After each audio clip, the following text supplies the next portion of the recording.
तो एक बड़ी खबर निकल के आ रही है। जीतन राम मांझी ने चिराग पासवान पे जो है निशाना साधते हुए कहा है कि उनकी चाल और चरित्र जो है कैसी है ये खुद वो नहीं जानते। उनका चरित्र और चाल 2020 से आप लोग देख रहे हैं।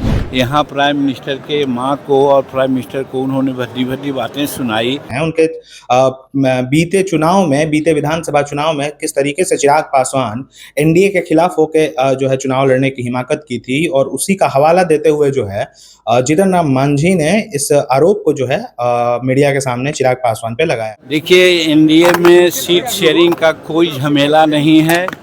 जो हेड क्वार्टर से लोगों को आदेश मिलेगा वो मान्य होगा, और वो हम समझते हैं राष्ट्रपति जो उपराष्ट्रपति का चुनाव है उसके बाद में ये बातें होगी। एक सवाल है, चिराग पासवान कर रहे हैं कि जेडीयू से अलग होकर लड़े 143 फिर 43, इसी के बीच में सीट चाहिए।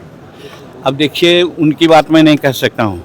उनका चरित्र और चाल 2020 से आप लोग देख रहे हैं, इसलिए उनके बारे में मैं नहीं कहता। देखिए, बिहार विधानसभा चुनाव को लेके अगर हम ये कहें कि एनडीए में सब कुछ ठीक है, तो ये मुझे लगता है कि कहीं से भी सही नहीं होगा, क्योंकि तमाम जो एनडीए के बड़े बड़े नेता हैं, तमाम एनडीए के बड़े बड़े जो सहयोगी दल हैं, उनके आपस में ही जो है कोऑर्डिनेशन बनते हुए नहीं दिख रहा है। तो ऐसे में कैसे कहा जा सकता है कि इस बार एनडीए जो है एकजुट होकर लड़ेगी और बिहार में एनडीए में सब कुछ ठीक है। देखिए, जिस तरीके से पिछले दिनों चिराग पासवान ने मुख्यमंत्री नीतीश कुमार पे और एनडीए के सहयोगी बिहार सरकार नीतीश कुमार पे जिस तरीके से आरोप लगाए थे, और जिस तरीके से कानून व्यवस्था में जो है मुख्यमंत्री को फेल बताए थे और बिहार सरकार को जो है फेल बताए थे, उस वैसे बयानबाजी जो है लगातार चिराग पासवान शुरू से करते आ रहे हैं, और ये कहीं ना कहीं जो है एनडीए और भाजपा पे दबाव की राजनीति करने की भी प्रयास चिराग पासवान के द्वारा की जा रही है।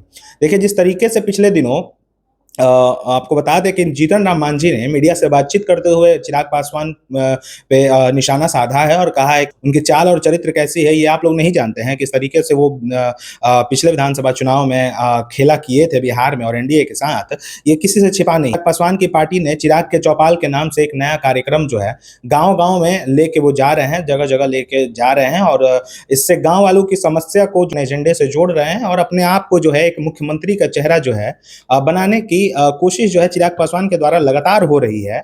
और इसी बीच जो है जीतन राम मांझी, जो कि एनडीए के एक घटक दल हैं और एनडीए के एक अहम सहयोगी बिहार में हैं, और उनके द्वारा किस तरीके से चिराग पासवान पे शुरू से जो है ये ऐसे तीखे वार जो है मांझी की तरफ से चिराग पासवान को किए जा रहे थे, और चिराग पासवान भी जो है मांझी के विरोध में ही दिख रहे हैं। तो ऐसे में किस तरीके से कोऑर्डिनेशन एनडीए बिहार में बनाएगी कि इस बार के चुनाव में जो है अच्छे परिणाम एनडीए के फेवर में जा सके।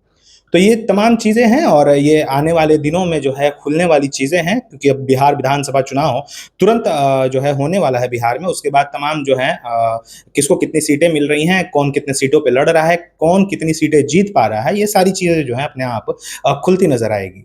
फिलहाल वीडियो में बस इतना ही। आपका प्यार समर्थन लगातार मिल रहा है, उसके लिए शुक्रिया। मैं रवि सिंह और आप देख रहे हैं भोजपुर जागरण। जय हिंद, जय भारत, जय बिहार।